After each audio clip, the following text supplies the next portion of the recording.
Всем привет!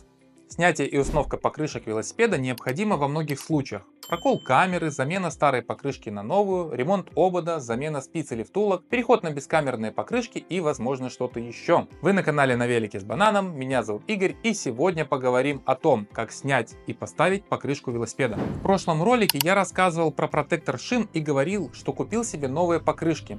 Моя старая задняя покрышка уже совсем стерлась, стала практически сликом. И я решил заменить обе покрышки на новые. С чего мы начинаем? Первое. Надо подготовить инструмент. В данном случае, когда не надо клеить камеру, нам понадобятся пластиковые бортировочные лопатки, насос, мыло для смазки покрышки и перчатки. Никаких металлических отверток. Ими легко повредить обод, покрышку или пробить камеру. Второе. Подготовить место для работы. Сделать это можно дома, предварительно чем-то застелив пол, чтобы его не вымазывать. Третье. Надеть одежду, которую не жалко вымазать. Не сказать, что это очень грязная работа, но все же. Итак, начинаем. Спускаем колесо.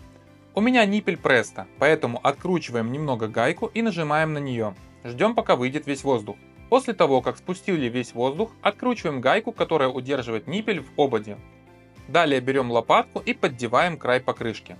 На этом этапе некоторые велосипедисты берут плоскую отвертку и начинают колупать ею, но практически в 100% случаев вы испортите обод и есть шанс испортить камеру, поэтому купите себе пластиковые бортировочные лопатки, они вам точно пригодятся, а стоят они копейки. Когда достали край покрышки наружу, можно либо взять вторую лопатку и ею снимать покрышку дальше, либо делать это одной, все зависит от того, какие у вас покрышки.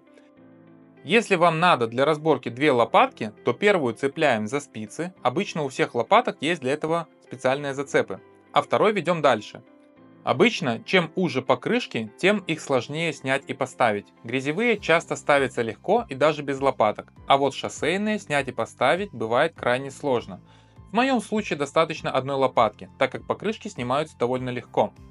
И вот, когда вы сняли одну сторону покрышки, вы уже можете достать камеру. Поэтому, если вам надо проверить ее и заклеить, то снимать вторую сторону покрышки не обязательно. Но в нашем случае снять ее надо. Аккуратно достаем камеру, а затем ниппель, чтобы ничего не повредить. Далее снимаем с обода вторую сторону покрышки. Обычно она достается гораздо легче, чем первая сторона. И это сделать можно вручную с небольшой помощью лопаток. Переходим к установке новой покрышки. У меня покрышки без бортировочного троса, поэтому сразу их надо подготовить, развернуть и придать рабочую форму. Покрышки бывают направленные, которые должны быть поставлены определенной стороной по ходу движения, и не направленные, которые можно ставить как хотите. Определить это можно двумя способами.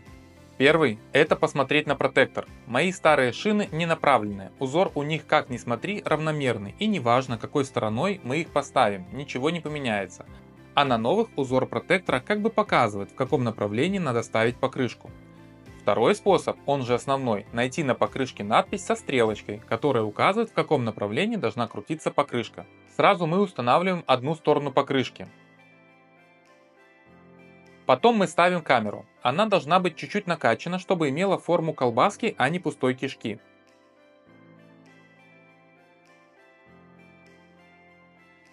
Затем вставляем вторую сторону покрышки. Тут надо быть аккуратным, чтобы не прикусить покрышкой камеру, иначе она может легко порваться, и тогда придется все заново снимать и клеить камеру.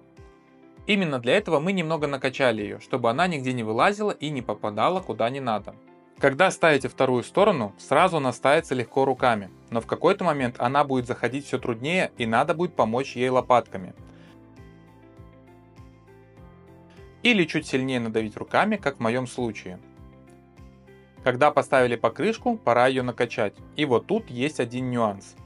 Надо, чтобы бортировочный край зашел в замок в ободе. И сделать это не так просто, как кажется на первый взгляд. Если грязевые покрышки обычно становятся легко, то в более тонких сделать это сложнее. И для этого может понадобиться бортировочное или обычное мыло. Если у вас нет насоса, который может накачать давление 7-8 баров, тогда смажьте мылом или мыльной водой края покрышки, так она лучше встанет на место.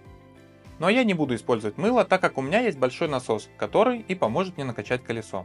Одну покрышку я уже поменял, и мне пришлось без мыла накачать колесо до 8 атмосфер, чтобы покрышка села на место.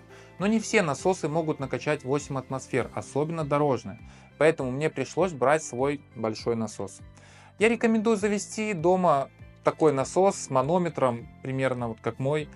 Это удобно для домашнего использования. Кто-то скажет, что есть автомобильный и это удобнее. Может и так, но мне проще именно такой. Он быстро качает, его не надо подключать к машине, каждый раз разбирать его, разматывать провода, потом складывать. Таким насосом вы накачаете 2 колеса за пару минут без лишних действий, но, конечно, выбирать вам.